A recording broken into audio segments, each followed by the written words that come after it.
Hello, denizens. Former network executive reaction here. Once again, I am forced into translating what Hollywood sees and what the public sees.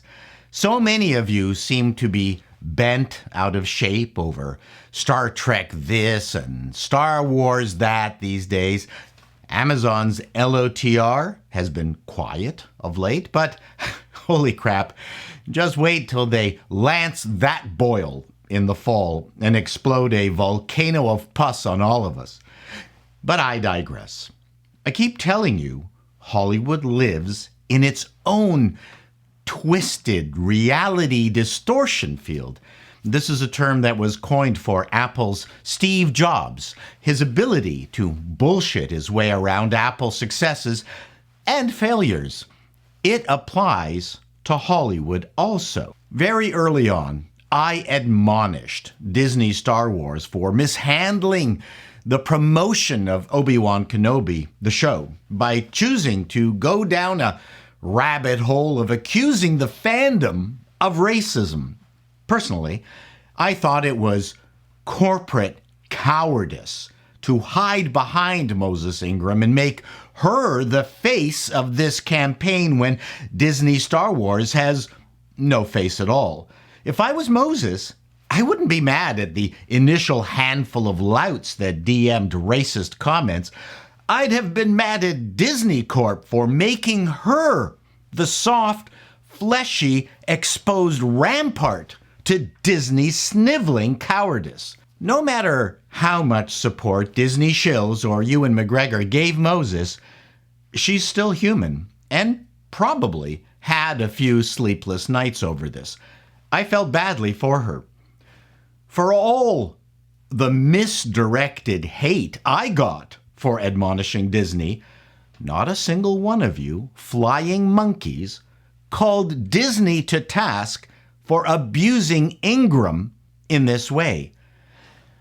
Now, there is this Star Wars Twitter account that sends its flying monkeys to destroy Twitter posters that have innocuous opinions that the official Star Wars Twitter account managers don't like. I'm not going to comment on the specifics because many of the YouTube's usual suspects have already commented on it. So it's not my interest or domain. Plus, I'm not an algorithm chaser. If I do not have something of value to add, I won't bother. You'll notice I'm not even raising my voice in a fevered pitch to convey feign outrage. Since my first post about Obi-Wan and its anti-racism fixation and the recent Star Wars Twitterado, I have noticed a few things, especially as it relates to what everyone calls the Fandom Menace.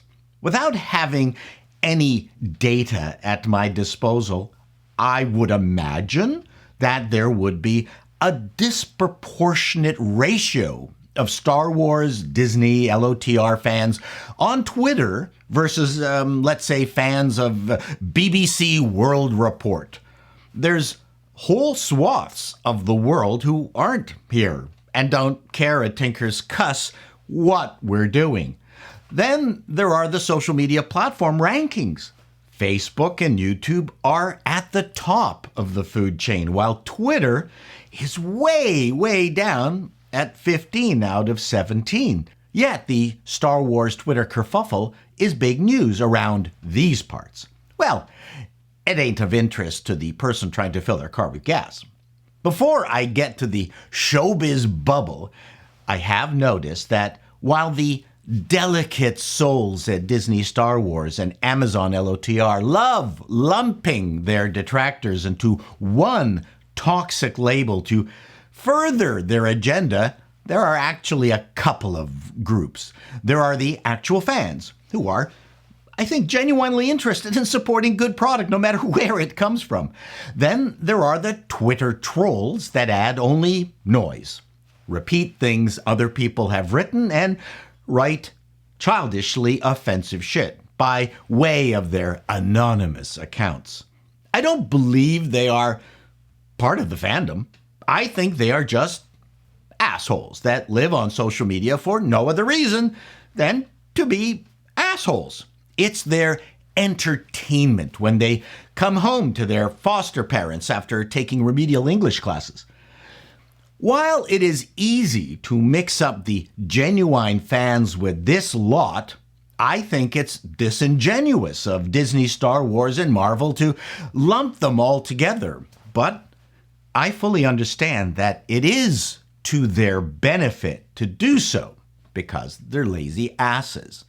Many of us here have been asking, why are you antagonizing the fans? The Twitter trolls don't care. It's their sport. But frankly, they are no different from the flying monkeys the official Twitter Star Wars account sends after anyone who dares to toss a politically contrarian perspective over their transom.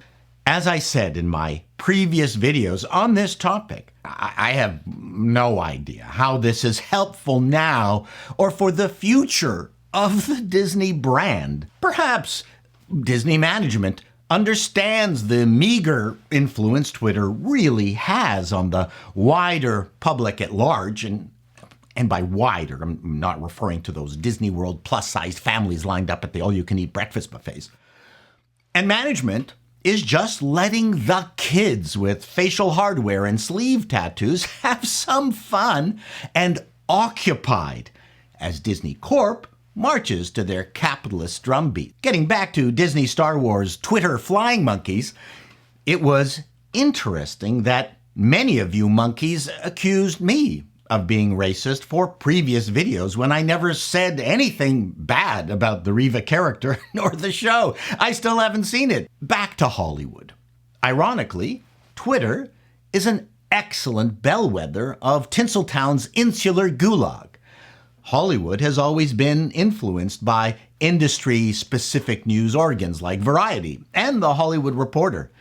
People in the biz, as we like to call them, have this strange, diluted perspective that if it's in one of these rags, then everyone knows about it. And even worse, cares. Twitter falls into this miasma perfectly. It's one of the lowest consumed social media platforms, but because it is so intensely scrutinized by those who have no ability to even read an entire screenplay and only read 25-word summaries, you can understand why Twitter is God in Hollywood. 280 characters of bullshit is pretty much all the content these fart catchers can digest in one sitting. I have said it before. Hollywood is a bubble that makes product for itself because it's an industry town.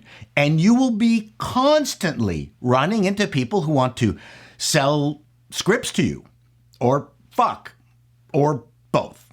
So, you want to stay on the good side of everyone, especially your politics.